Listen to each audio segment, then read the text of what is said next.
बिस्मिल्लाहिर्रहमानिर्रहीम। मैं हूं उमर हयात खान और आप देखते हैं मेरा ऑफिशियल यूट्यूब चैनल। आज जुमेरात का दिन है और 23 अप्रैल तारीख है। और आपको ये बताते चलें कि आज हम जिन मौज़ूआत पर अपने वीलॉग में गुफ्तगू करेंगे वो नहायत इम्पोर्टेंट है।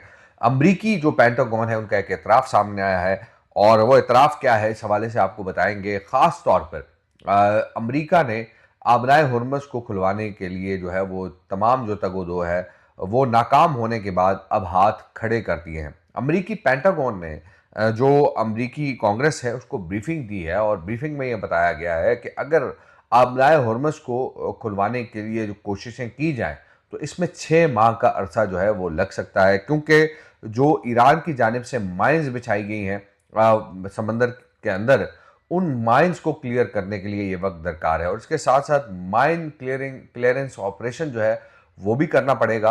और जंग के माहौल में, यानी अगर जंग जारी रही तो ये माइन क्लियरेंस ऑपरेशन जो है वो पॉसिबल नहीं है। तो ये इस बात से ये जाहिर होता है कि ईरान ने बड़े बेहतरीन अंदाज से जो है वो आबनाए हुर्मुज़ को कंट्रोल किया हुआ है। अगरचे अमेरिका की जानिब से इसकी नाकाबंदी की गई है, लेकिन फिर भी हम देख रहे हैं कि अमेरिका जो है वो हमें इस हवाले से बेबस नज़र आ रहा है।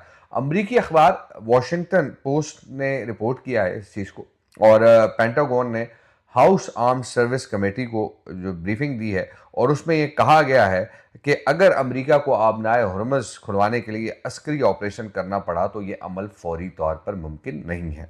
और ब्रीफिंग में यह भी बताया गया है कि ईरान की जानिब से समंदरी हुदूद में बिछाई गई बारूदी सुरंगों की सफाई एक पेचीदा और वक्त तलब मरहला है जिसे मुकम्मल करने में कम अज़ कम 6 माह का अरसा जो है वो दरकार है। और इसी तरह बारूदी सुरंगों की मौसर सफाई के लिए जंगबंदी नागुज़ीर होगी, क्योंकि फ़ाल जंगी माहौल में इस नौइयत की कार्रवाइयाँ नहायत ख़तरनाक और महदूद हो जाती हैं। और अमरीकी हुकाम ने कांग्रेस को ये बताया कि अगरचे आबनाए हुर्मुज़ को खुला रखने के लिए वो पुरज़्म है, ताहम ज़मीनी हक़ाइक़ और तकनीकी जो चैलेंजेस हैं उनके बायस फौरी नताइज हासिल करना जो है वो नामुमकिन है। तो अब ये वाज़ेह हो गया है और अमेरिका बहादुर ने जो है वो हाथ खड़े कर दिए हैं। और दूसरी जानिब बरतानिया और फ्रांस की जानिब से आबनाए हुर्मुज़ को दोबारा खुलवाने के लिए लंदन में जो है वो 30 से ज़ायद ममालिक के फ़ौजी मनसूबा साज़ों के साथ 2 रोज़ा कॉन्फ्रेंस जो है वो आज शुरू होगी। जो बरतानी वज़ारत दिफ़ा है उसके मुताबिक कॉन्फ्रेंस में फ़ौजी मनसूबा साज़ अपनी ममालिक की सलाहियतों, कमांड और कंट्रोल के ढांचे के साथ साथ मिलिट्री फोर्सेस की खित्ते में तैनाती पर बात करेंगे। और आबनाए हुर्मुज़ को खुलवाने के लिए कॉन्फ्रेंस में पेश किए गए किसी भी फौजी मंसूबे को पायदार जंगबंदी मुआहदे के बाद जो है वो आगे बढ़ाया जाएगा। अब मसला ये है, इसमें कोई दो राय नहीं है कि इस वक्त आबनाए हुर्मुज़ जो है वो दुनिया की गले की हड्डी बना हुआ है और ईरान जो इस वक्त तमाम चीज़ें गेन कर रहा है वो आबनाए हुर्मुज़ की बंदिश की वजह से कर रहा है। और अमेरिका को ये बात खटक रही है कि अगर आबनाए हुर्मुज़ जो है वो खुल जाता है और तो ईरान जो है वो योमिया करोड़ों डॉलर जो है वो यहाँ से कमा सकता है। तो इसलिए अमेरिका की ये कोशिश है कि किसी न किसी तरीके से आबनाए हुर्मुज़ की नाकाबंदी जो है उसको जारी रखा जाए, लेकिन पूरी दुनिया में इस वक्त जो रिएक्शन आ रहा है इस हवाले से वो रिएक्शन काफ़ी जो है वो स्ट्रॉन्ग है। अब मैंने आपको ये बताया कि बरतानिया, फ्रांस और दीगर 30 ममालिक ऐसे हैं कि जो आज लंदन में इस हवाले से मनसूबा साजी करेंगे।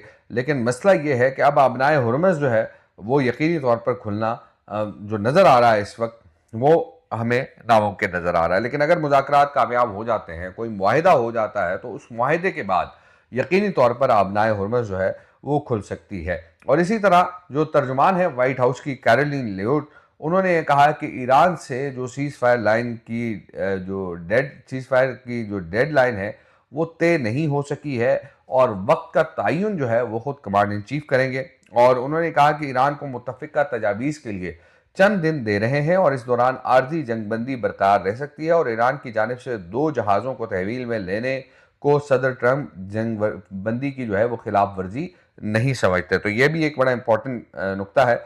ईरान की तहवील में जाने वाले दोनों जहाज़ अमरीकी हैं, ना ही इसराइली, और ईरान को लाजमी अफसूदा यूरेनियम हवाले करना होगी। सदर ट्रंप आबनाए हुर्मुज़ में नाकाबंदी से मुतमईन है। तर्जुमान ने यह कहा है कि सदर ट्रंप की माशी दबाव मुहिम कामयाब रही है और ईरान जो है वो मुलाजमीन को तनख्वाहें देने की पोजीशन में नहीं है। अमरीका अपनी शराइत में नरमी नहीं करेगा, लेकिन जो इस वक्त ऑन ग्राउंड हमें सिचुएशन नज़र आ रही है, ये तो एक बयानबाजी का सिलसिला चल रहा है, लेकिन ऑन ग्राउंड हमें ये सिचुएशन नज़र आ रही है कि इस वक्त ईरान जो है वो उसका यकीनी तौर पर वो एक अच्छी पोजीशन में है। इसीलिए हम देख रहे हैं कि ईरान की जानिब से अपनी शराइत जो है वो सामने रखी जा रही हैं, जिसको अमेरिका नहीं मान रहा। और एक बड़ी शर्त उसमें से ये भी है कि जो ईरान का इस जंग में नुकसान हुआ है, माली नुकसान हुआ है, उसको पूरा किया जाए। और इस हवाले से भी अमेरिका जो है वो इस शर्त को इस माहिदे से हज़फ करवाने के लिए कोशिशें जारी रखे हुए है। और दूसरा, आबदाए हुर्मत से गुजरने वाले जो जहाज़ हैं, बहरी जहाज़, तो उनके हवाले से उनकी जो मुकर्रर करदा फ़ीस है, वो उसकी अदायगी भी और फिर उस फ़ीस की अदायगी डॉलर्स में नहीं है, बल्कि जो चीनी करेंसी है युआन यानी आरएमबी, तो उसमें करने के हवाले से जो है माहिदा जो है वो उस माहिदे में ये शिकें जो हैं वो शामिल हैं। अब ईरान क्या कहता है?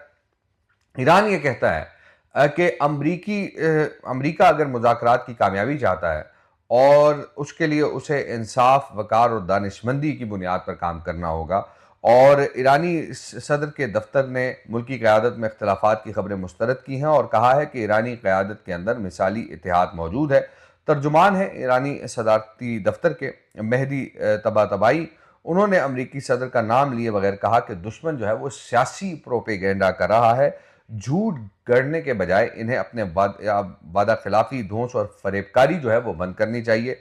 और इसके साथ साथ इंसाफ, वक़ार और दानिशमंदी की बुनियाद पर मुज़ाकरात का दरवाज़ा अब भी खुला है। अब दूसरा जो बयान आया है ईरानी सदर की जानिब से, उन्होंने ये कहा कि ईरान ने मुज़ाकरात और मुआहदे का खैर मकदम किया और करता रहेगा। दुनिया को अपनी मुनाफिकाना बयानबाजी, दावों और अमल में तज़ाद नज़र आ रहा है। यानी उन्होंने ट्रंप को मुखातिब करके ये कहा कि दुनिया को ये नज़र आ रहा है। तो अब दूसरी जानिब अमरीकी अखबार को इंटरव्यू दिया है सदर ट्रंप ने, और उन्होंने कहा है कि फ़ौज को हिदायत दी है कि नाकाबंदी जो है यानी आबनाए हुर्मस की नाकाबंदी जारी रखी जाए और हर मुमकिन सूरत हाल निपटने के लिए हमारी फ़ौज जो है वो तैयार रहे। और जंग बंदी को उस वक्त तक बढ़ाया जा रहा है जब तक ईरान अपनी तजावीज़ पेश नहीं कर देता। तो ये मामला है यकीनी तौर पर। अब जो मामले की जो नोयत है वो इस ज़िम्न में काफ़ी जो है वो हमें कम्प्लेक्स नज़र आ रही है। वो इसलिए नज़र आ रही है क्योंकि पाकिस्तान जो है ये टॉक्स होस्ट करने के लिए बड़े पैमाने पर कोशिशें कर रहा था। और यहाँ ये भी हुआ कि अब तक हम देख रहे हैं कि पाकिस्तान के अंदर ये इस्लामाबाद टॉक्स के हवाले से आज भी, यानी आज मुसलसल चौथा दिन है, मंडे से थर्सडे तक, और आज चौथा दिन है। और आज भी जो रेड जोन है और वहाँ पर मौजूद जो दफातर हैं उनके मुलाजमीन को घरों से काम करने की हिदायत दी गई हैं। और इसी तरह पब्लिक ट्रांसपोर्ट आज भी बंद है। तो ये ऐसे मामलात हैं कि जो यकीनी तौर पर पाकिस्तान की जो मईशत है इस पर भी बुरा असर डालते हैं। तो जाहिर है जब दफ्तरों में काम वर्क फ्रॉम होम होगा और ये सारी चीज़ें होंगी तो नुकसान तो होता है। फिर उसके साथ साथ जो एक चहल पहल है, एक इकोनॉमिक एक्टिविटी है, लोग घरों से नहीं निकलेंगे, सड़कें बंद होंगी, तो उससे भी माशी नुकसान जो हो सकता है। और इसमें सबसे बड़ा नुकसान ये भी पॉसिबिलिटी है कि जो हमारा टैक्स टारगेट है उसको बड़ा इससे नुकसान मुतवक्के है। क्योंकि लोग हर चीज़ जो है, पहले अगर नॉर्मल रूटीन लाइफ के अंदर लोगों की परचेजिंग थी तो वो अब नहीं है। अब लोग आम जो ज़रूरत की अशियाँ हैं वो ख़रीदते हैं। तो इस वजह से भी जो टैक्स है उसमें भी कमी आ सकती है। तो ये सारे ऐसी सिचुएशंस हैं कि हमें तमाम चीज़ों को मद्देनज़र रखते हुए जो है देखना पड़ेगा। और इस्लामाबाद के हवाले से अगर आपको बताएं तो इस्लामाबाद में पब्लिक ट्रांसपोर्ट्स भी बंद हैं। और इसके साथ साथ जो जितने भी रावलपिंडी के हवाई अड्डे हैं, ज़मीनी अड्डे हैं यानी बस अड्डे हैं, वो भी बंद हैं। इस्लामाबाद का जो एक बस अड्डा है कराची कंपनी का, वो भी बंद है।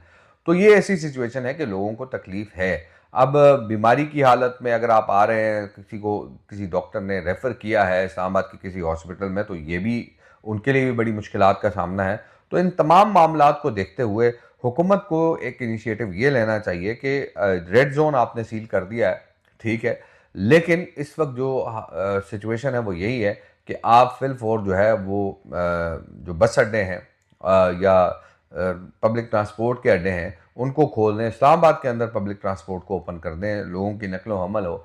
तो ये सारे ऐसे मामलात हैं कि जिन पर इस्लामाबाद की इंतज़ामिया को जो है और हुकूमत को जो है वो सोचना चाहिए। अब मामला ये है कि अगर मुज़ाकरात की बात होती है, कल मैंने आपको बताया था कि ये कहा जा रहा है कि आइंदा जो मुज़ाकरात होंगे वो तुर्किया के दारुल हुकूमत इस्तांबुल में होंगे, तो अगर वहाँ होते हैं तो फिर शायद हमारी ये तैयारी जो है वो सारी रायगां जाएगी। लेकिन एक चीज़ जो समझ आ रही है वो ये है कि डोनाल्ड ट्रंप का वो ट्वीट इस बात की तरफ वाज़ेह इशारा है कि दुनिया को ये पता लग चुका है कि पाकिस्तान वो वाहिद मुल्क है दुनिया के अंदर जिसने दहशतगर्दी के ख़िलाफ़ जंग में लाखों जानें गंवाई, अपनी मईशत को अरबों डॉलर का नुकसान पहुँचाया और अब भी दुनिया के अमन के लिए पाकिस्तान कुर्बानियाँ दे रहा है। अब देखें ना, मैं कुर्बानी इस ज़मीन में कह रहा हूँ कि सड़कें बंद हैं, अड्डे बंद हैं, पब्लिक ट्रांसपोर्ट बंद है, लोगों को मुश्किलात का सामना है, तो ये भी कुर्बानी है।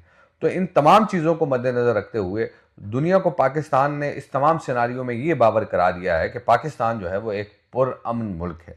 अब हम आज से 3-4 साल पहले देखें तो हमें ये पता चलता है कि पाकिस्तान के उस अंदाज से जो है वो से इंटरनेशनली नहीं थी और आज हम इंटरनेशनली देख रहे हैं कि पाकिस्तान जो है वो एक की प्लेयर के तौर पर सामने आ रहा है और जिसका यकीनी तौर पर जिसका जो गम है या जिसका अफसोस है वो हमारे हमसाया मुल्क भारत को है या फिर पाकिस्तान के अंदर मौजूद चंद ऐसे लोग जो एक ख़ास नैरेटिव की बुनियाद पर पाकिस्तान के को अदम इस्तेहकाम से दो चार करने के लिए कुछ है। अब मामला यकीनी तौर पर इस ज़मीन में अगर देखा जाए तो पाकिस्तान जो है वो इस वक्त आलमी मरकज़ निगाह बना हुआ है और दुनिया आज पाकिस्तान की जानिब देख रही है और हमारी ये दुआ है कि पाकिस्तान जो है वो इसमें कामयाब हो जाए। अपना बहुत सारा ख्याल रखिए। अगले वीलॉग के साथ दोबारा आपसे मुलाकात होगी। अल्लाह निगहबान।